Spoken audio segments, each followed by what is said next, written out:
देखिए दोस्तों, आज मेरे पास आया है ये Realme Narzo 20 का मॉडल है। वाटर डैमेज है। तो मोबाइल तो ऑन है इसका दोस्तों,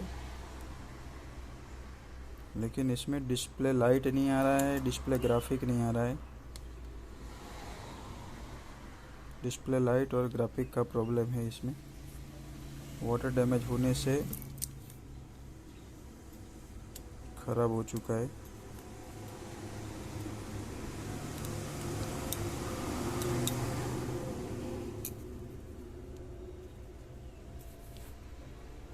ये देखिए दोस्तों, इसका डिस्प्ले का बेल्ट भी जल गया है और मदरबोर्ड का जो सॉकेट है उसमें भी पानी जाने की वजह से वो भी ख़राब हो चुका है। तो आइए इसको हम रिपेयर करते हैं।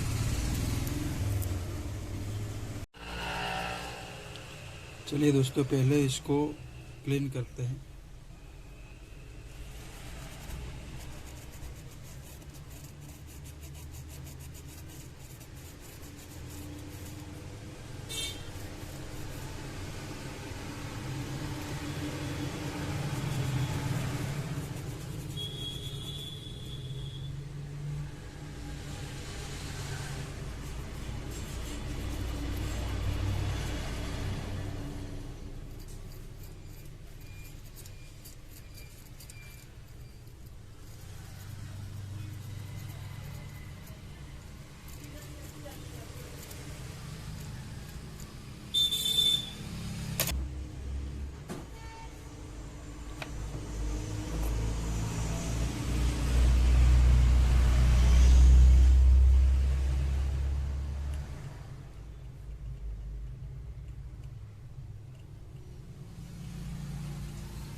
देखिए दोस्तों, इसका लाइन का जो मेन लाइन आता है एनोड जिसको बोलते हैं, वो लाइन वाटर डैमेज होने से ब्रेक हो चुका है। तो हमें उसका जंपर लगाना पड़ेगा। तो उसके लिए हम पहले ये शील्ड को निकालते हैं।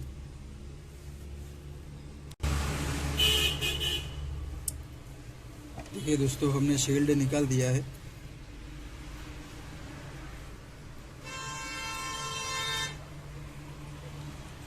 ये शील्ड हमने निकाला, लेकिन इसका लाइट सेक्शन इधर पीछे दिया हुआ है। देखिए दोस्तों, ये इसका DC to DC converter IC है, जिसको चार्जर आईसी भी बोलते हैं। और ये इसका लाइट आईसी है।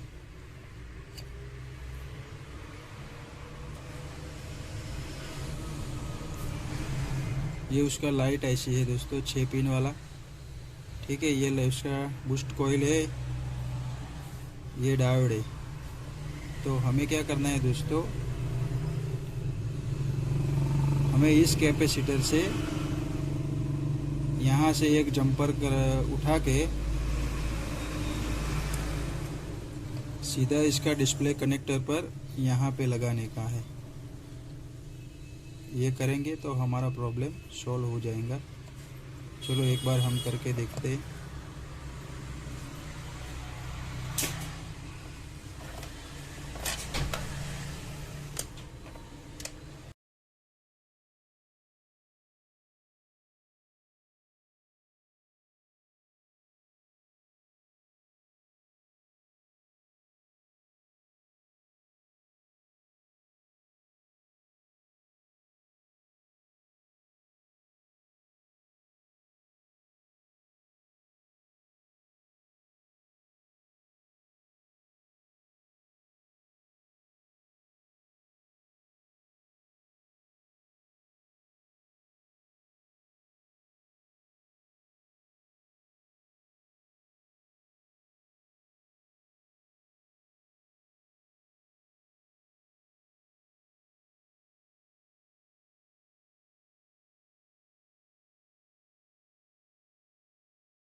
देखिए दोस्तों, अगर कोई मोबाइल वाटर डैमेज नहीं है और उसमें लाइट का प्रॉब्लम है तो उसको रिपेयर करने के लिए उसका लाइट सेक्शन को समझना ज़रूरी है। तो आइए हम Realme Narzo 20 का लाइट सेक्शन को सर्किट डायग्राम देखिए दोस्तों, अगर किसी कोई मोबाइल में वाटर डैमेज नहीं है फिर भी उसमें लाइट का प्रॉब्लम है तो उसको हम समझाते हैं कैसे रिपेयर करते हैं उसको ब्लॉक डायग्राम के ज़रिए से। तो मैंने यहाँ पे Realme Narzo 20 का सर्किट डायग्राम ड्रॉ करके रखा है जो मैं आपको समझाता हूँ। तो सबसे पहले हमें मदरबोर्ड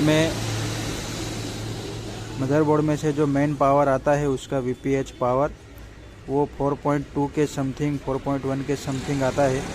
तो हमें ये पहले IC की 4 नंबर की जो पिन होती है वहाँ पे डायरेक्ट आता है।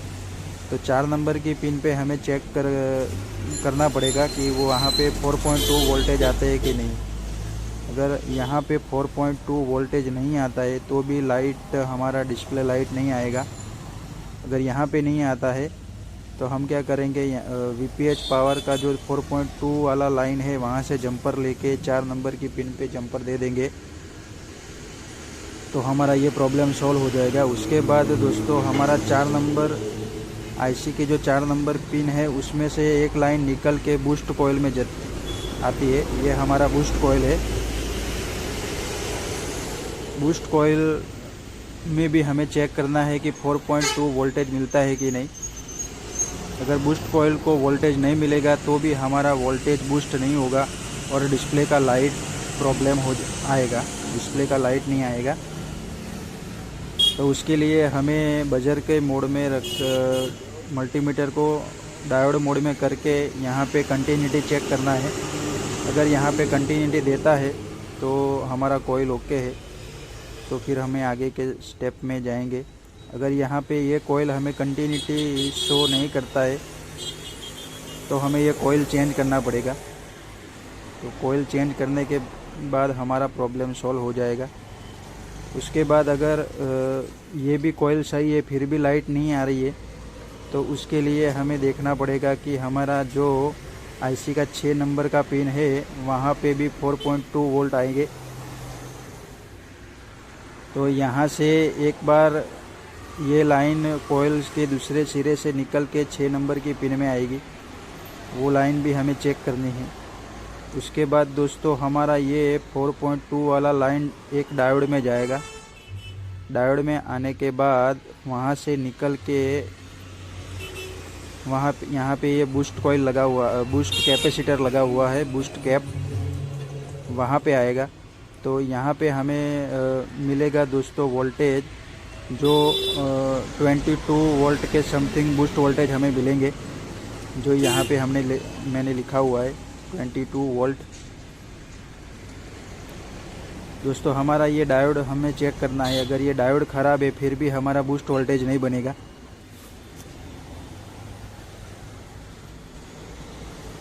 ठीक है, फिर आगे चेक करेंगे उसकी जो 5 नंबर की पिन है।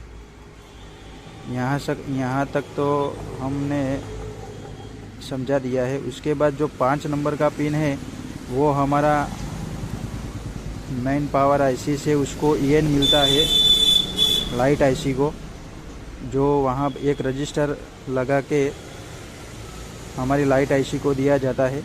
वहाँ पे 1.6 या 1.8 के समथिंग वोल्टेज आता है। अगर ये वोल्टेज हमारा EN सिग्नल लाइट IC को नहीं मिलेगा तब भी हमारा डिस्प्ले लाइट नहीं आएगा।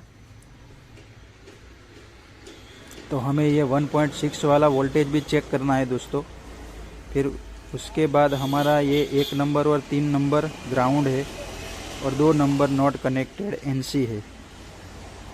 ठीक है, ये ग्राउंड 1 या 3 नंबर ग्राउंड है। उसके बाद हम ये बूस्ट कैपेसिटर पे आते हैं तो उसका एक सिरा ग्राउंड किया हुआ है। बूस्ट कैपेसिटर से एक लाइन निकल के हमारी फ्यूज़ कॉइल में आती है। ये प्रोटेक्शन के लिए लगाया हुआ रहता है कोयल। अगर यहाँ पे कोई वोल्टेज का वेरिएशन आता है या फिर यहाँ पे कोई शॉर्ट होता है, शॉर्ट सर्किट होता है, तो उसकी वजह से ये कोयल शॉर्ट हो जाने के बाद ओपन हो जाता है। ओपन हो जाने के बाद हमारी आगे की सर्किट को कोई डैमेज पहुंचता नहीं है और यहाँ से वो सप्लाई ब्रेक हो जाता है। तो हमें ये फ्यूज़ कॉइल को भी चेक करना है दोस्तों। यहाँ पे भी मल्टीमीटर रख के हमें कंटिन्यूटी चेक करना है। अगर यहाँ पे कंटिन्यूटी नहीं मिलता है तो हम क्या करेंगे दोस्तों, ये कॉइल को यहाँ से यहाँ तक जंपर कर देंगे। जंपर करने के बाद हमारा प्रॉब्लम सॉल्व हो जाएगा। इसके बाद जो लाइन वोल्टेज निकलेंगे वो 2.2 या 2.1 जो 20 वोल्ट से ऊपर का वोल्टेज रहेगा, बूस्ट वोल्टेज, वो हमें यहाँ पे मिल जाएगा। वो सीधा हमारे डिस्प्ले कनेक्टर की 2 नंबर की पिन पे जाता है। जो हमने वीडियो में जंपर किया है वो वही है, 2 नंबर वाली पिन वाला जंपर लगाया है।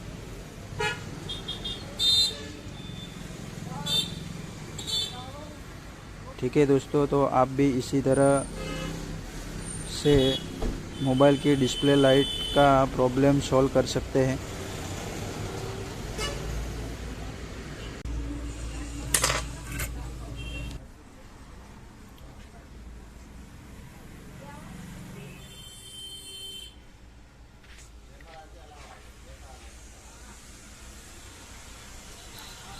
ये देखिए दोस्तों, मदरबोर्ड का जो सॉकेट है उसका जो ये दूसरे नंबर का पॉइंट है ना, दूसरे नंबर का पॉइंट पे हमें जंपर करने का है। उसको ये यहाँ से होते हुए इधर आता है, देखो ये वाला, ये उसका फिल्टर कैपेसिटर है लाइट का। इसके बाजू में ये कॉइल दिया हुआ है छोटा सा, तो हमने कॉइल के आगे से जंपर लिया है क्योंकि ये प्रोटेक्शन के लिए कॉइल दी जाती है दोस्तों। फ्यूज टाइप कॉइल होती है ये। अगर किसी भी तरह से अगर हमारा डिस्प्ले सॉकेट पे कोई शॉर्टिंग होता है तो ये कॉइल ओपन हो जाती है, जिससे हमारे आगे की सर्किट में कोई ज़्यादा प्रॉब्लम ना हो। उसके लिए ये कॉइल को दिया जाता है।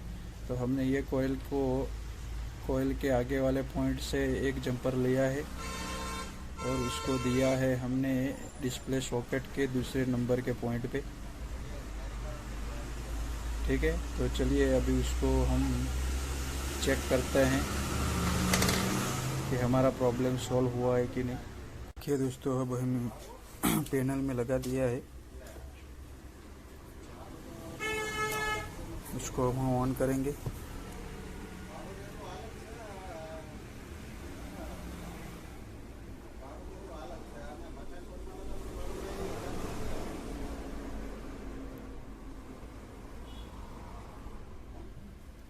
ये देखिए वाइब्रेट हुआ मोबाइल।